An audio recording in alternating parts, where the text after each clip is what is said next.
ഇപ്പോൾ വരുന്ന വളരെ പ്രധാനപ്പെട്ട വാർത്തയിലേക്ക്. ജമ്മു കിഷ്ത്വാറിൽ ഭീകരവിരുദ്ധ നടപടിയുമായി സുരക്ഷാ സേന ചാത്രൂ വനമേഖലയിൽ ഭീകരരുമായി കനത്ത ഏറ്റുമുട്ടൽ ആരംഭിച്ചിട്ടുണ്ട്.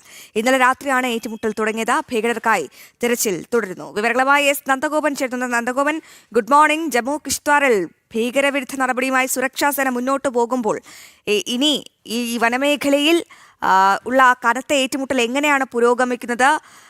എത്ര ഭീകരരെയാണ് ഇതുവരെ പിടികൂടിയത്? അശ്വതി, കിഷ്ത്വാറിൽ ചത്രുവന മേഖലയിൽ ഭീകര സാന്നിധ്യമുണ്ട് എന്നുള്ള രഹസ്യാന്വേഷണ വിഭാഗത്തിന്റെ ചില സൂചനകൾ പരിഗണിച്ചാണ് അവിടെ സൈന്യവും അതേപോലെ തന്നെ CRPF-ഉം ജമ്മു കാശ്മീർ പോലീസും ചേർന്ന സുരക്ഷാ സേന ഈ മേഖലയിലേക്ക് എത്തിയത്. എന്നാൽ സെർച്ച് ഓപ്പറേഷൻ നടക്കുന്നതിനിടയിൽ അപ്രതീക്ഷിതമായി ഭീകരർ വെടിയുതിർക്കുകയായിരുന്നു. തുടർന്ന് സുരക്ഷാ സേനയും തിരിച്ചു വെടിയുതിർത്തു.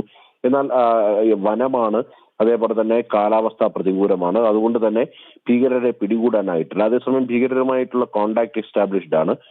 ഇവരുമായിട്ട് ഇന്നിപ്പോൾ ഈ നേരം പുലരുമ്പോൾ തന്നെ ഇവരെ കണ്ടെത്താൻ കഴിയുമെന്നുള്ളതാണ് പ്രധാനമായും സുരക്ഷാ സേന വിലയിരുത്തുന്നത്.